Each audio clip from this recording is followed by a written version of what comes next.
Bien, pues muy buenos días. Ahora es mi turno presentar el caso de la sesión del día de hoy.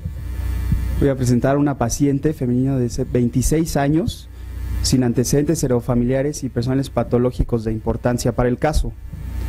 Como antecedentes oftalmológicos, una reinserción de aponeurosis en ambos ojos en 1996. La paciente refiere que esto fue secundario, o por una ptosis congénita. Eso es lo que la paciente refiere. Los motivos de consulta, principalmente acude por pérdida de agudeza visual progresiva en ambos ojos. Ella nos refiere que desde chica ha visto mal, es su opinión, pero que en los últimos 2 años esto se ha agudizado. También refiere fotofobia y sensación de cuerpo extraño en ambos ojos. En la exploración oftalmológica nos encontramos una agudeza visual en ojo derecho de 20-100 que mejora a 20-70 y en el ojo izquierdo de 20-100 que mejora a 20-80. Las presiones son de 14 y 15 milímetros de mercurio. Esta es la foto de la paciente. Podemos ver aquí que nos llame la atención pues la marcada ptosis que hay en ambos ojos, con una medición de espacio interpalpebral de 4 milímetros. Le pedimos a la paciente que vea hacia arriba y nos damos cuenta que tiene una buena función del elevador. Vemos aquí también algo muy característico, que tiene un doble surco palpebral. Esto nada más es resultado de la cirugía previa que tiene nuestra paciente, ¿no?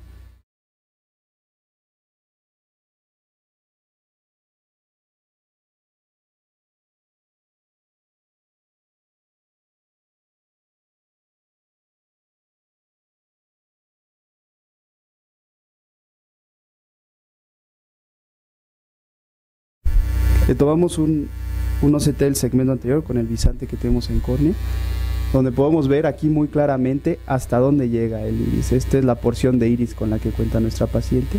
Aquí también en el otro ojo se ve aquí muy claramente, y un reflejo que es producido por la catarata polar anterior, que ya bien habían comentado que existe, como vimos en el corte. Ahora, el fondo de ojo, como habíamos dicho, normal. Las fotos era muy difícil por la opacidad de la córnea y por la misma opacidad del cristalino tener unas buenas fotos, pero sí se estudió bien a la paciente con las lupas y todo, y se vio que no había alteración, precisamente buscando lo que habían comentado, la hipoplasia que pudiera haber del nervio o de la fobia, no existía en este caso. Bueno, entonces, resumiendo lo que se había comentado, diagnósticos que tenemos hasta ahorita. Tenemos primero que nada la ptosis, que ya nos quedó claro, que ya incluso tiene una cirugía previa, la cual se comentó con el servicio de oculoplástica y también fue muy interesante porque, sin ser parte del gran cuadro de aniridia, hay muchos pacientes que presentan este tipo de ptosis, que es como un mecanismo de defensa que tiene el mismo ojo para estar haciendo un efecto estenopeico, y se va hipertrofiando el músculo, y es por eso que se da esa ptosis. No es tanto por la deficiencia de la función del elevador. Como vimos, tiene buena función del elevador, simplemente la posición del párpado va bajando porque a lo largo de su vida ella ha tenido que estar haciendo siempre la misma facies para poder estar a gusto, si no la fotofobia es mucha, e incluso pues le sirve para hacer efecto estenopeico y tener un poquito más de agudeza visual, ¿no? Entonces esta es una parte interesante. La aniridia, que es franca, ya quedamos que es una tipo parcial, la catarata polar anterior y la queratopatía anirídica que presentan. Estas tres que puse aquí en color amarillo pues son forman parte del cuadro de la aniridia congénita que conocemos. Sí, primero mencionarles lo de la revisión de aniridia congénita, después nos vamos al tratamiento, que es donde de hecho está basada la discusión de este caso, no tanto el diagnóstico. El diagnóstico pues lo vamos juntando con lo que fuimos encontrando, pero hay mucho que discutir en cuanto al diagnóstico, porque además esta paciente requiere de un abordaje multidisciplinario. O sea, no se puede decidir en un solo departamento qué se le va a hacer, sino que hay que tomar en cuenta las opiniones, y es el objetivo de traer este caso a la sesión el día de hoy. Pero recordando, la aniridia congénita se trata de una alteración en el gen PAX6 que se encuentra en el brazo corto del cromosoma 11. Hay dos tipos, sin afección sistémica y con afección sistémica. Se descartaron en nuestra paciente todas estas, entonces la clasificamos como una AN1. La aniridia congénita se puede presentar hasta en 1 en cada 64.000 recién nacidos vivos. Se caracteriza por una ausencia parcial o total del iris, que trae consigo toda una disgenesia del segmento anterior. Entonces no es nada más la alteración del iris. Esta es como la principal característica, pero hay trastornos del iris hacia adelante, y puede haber también en el segmento posterior, como les había comentado, la hipoplasia foveal, la hipoplasia del nervio óptico, que pueden estar relacionados, el nistagmos, y estas tres de manera más importante: glaucoma, catarata y la queratopatía, que habíamos comentado y que encontramos en nuestra paciente. En cuanto al abordaje, pues hay que primero definir prioridades. Que la paciente viene porque tiene una mala agudeza visual, que ha estado empeorando en el transcurso de 2 años. Tenemos las dos opciones, que a razón de que la catarata haya aumentado de tamaño y de densidad, o por la misma queratopatía, que se había descrito ya en notas previas un panus, pero no se había definido hasta dónde llegaba, y que ahorita ya vemos que está ocupando la mayor parte de la córnea. Entonces parece ser que por ahí van las prioridades, y bueno, vamos a discutir un poquito el tratamiento. En cuanto a la catarata y la aniridia, pues como por ahí ya lo habían mencionado, tenemos la opción de los lentes de Morcher, que son estos. Es un lente que trae un pigmento en la periferia para hacer la forma de una pupila, ¿no? También tenemos la opción de los diafragmas de Morcher, que son estos que se meten, son parecidos a un anillo de tensión capsular. Se pueden meter 2 e intercalar estas franjitas para cerrar por completo los espacios.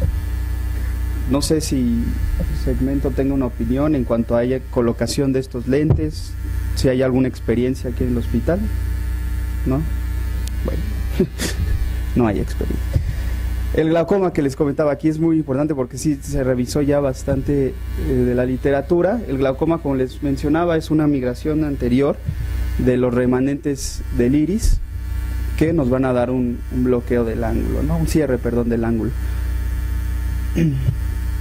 Hay 2 corrientes en la literatura: la manera profiláctica y la terapéutica. En la profiláctica, por eso lo traje a colación hace rato, se mencionaba que se pueden hacer goniotomías en pacientes que se encuentren con esta alteración para prevenir el desarrollo del glaucoma por su tan alta incidencia. Y de manera terapéutica, aquí sí parece no haber duda que la mejor opción son los implantes valvulares. En cuanto a la queratopatía anirídica, se presenta hasta en el 90% de los pacientes. Esto, como decíamos, es por una deficiencia o una alteración en el microambiente de las células madre. Esto va a hacer que no se puedan desarrollar adecuadamente para seguir su progenie, ¿no? Y llegar a células basales, como decían, y de ahí migrar hacia el epitelio, que es el recorrido habitual que tienen estas células madre. Estas células madre, nada más recordando, se encuentran en mucho mayor concentración en el limbo, en un área que se llama las palizadas de Vogt, que se encuentran perpendiculares al limbo sobre la superficie conjuntival. De ahí migran hacia el centro las células. Hay 3 posibilidades que discutimos en córnea para esta paciente, ¿no? Que se le puede ofrecer. La QPP es la primera. Obviamente esta QPP de primera intención pues no tendría éxito, y las que se han hecho en menos de 6 meses otra vez ya hay una desepitelización total del botón, ya que pues falta el sustrato o lo que está produciendo el epitelio, y finalmente en el botón se va a volver a reflejar. Entonces de primera intención la QPP quedó descartada. El injerto corneoescleral puede ser una opción, aunque se han encontrado muchos casos de rechazo, y la cantidad de células, por lo menos tomadas en pacientes vivos, pues es poca, porque no se puede tomar toda la profundidad que se desearía. Entonces es algo que se ha hecho, pero no con tan buenos resultados. Las queratoprótesis son algo de moda y que también se ha probado mucho. Nuestra paciente parece no tener una opacidad tan importante en la córnea como para pensar en este momento en una queratoprótesis. Estas se reservan para córneas que ya están casi totalmente blancas, que ya la percepción, la visión ya es muy mala. Ahí es cuando se pensaría más en una queratoprótesis. Y el injerto de células madre pareciera ser una muy buena opción para esta paciente. Hay que recordar que la más usada es la asociada a membrana amniótica, porque eso le da un buen sustento y de ahí se puede estar nutriendo el injerto de las células. Estas células actualmente ya se están haciendo con biotecnología, entonces se hacen ex vivo, se pueden desarrollar por fuera y poner sobre la membrana, y de esa manera tener una muy buena respuesta en el receptor, ¿no? ¿Un comentario? Hay algo que se está haciendo actualmente en Europa que nos pareció interesante, no sé qué pensarán. Esto es un método que se puede usar después del implante de células madre, en el cual se realiza, o sea, la idea aquí es quitar toda la opacidad de los medios, ¿no? O sea, que es la córnea y el cristalino. ¿De qué manera? Pues podemos hacer 6 meses después de haber puesto las células limbares, que es el tiempo que se da para que la córnea normalmente esté transparente y se ha tenido buenos resultados. Se hace una trepanación, se quita de manera extracapsular la catarata y se han puesto diafragmas, 2 diafragmas para hacer el efecto que les decía, de que se tapen todos estos espacios que quedan en estos diafragmas. Con 2 los ponemos intercalados y de esa manera queda una pupila pues uniforme, ¿no? Y se pone un lente de 3 piezas. De esta manera se pone una córnea transparente sobre y quedan los medios. Esto es, les repito, una vez que ya se haya demostrado por citología que la implantación de las células madre fue exitosa, para que este nuevo botón corneal tenga pues buen sustento.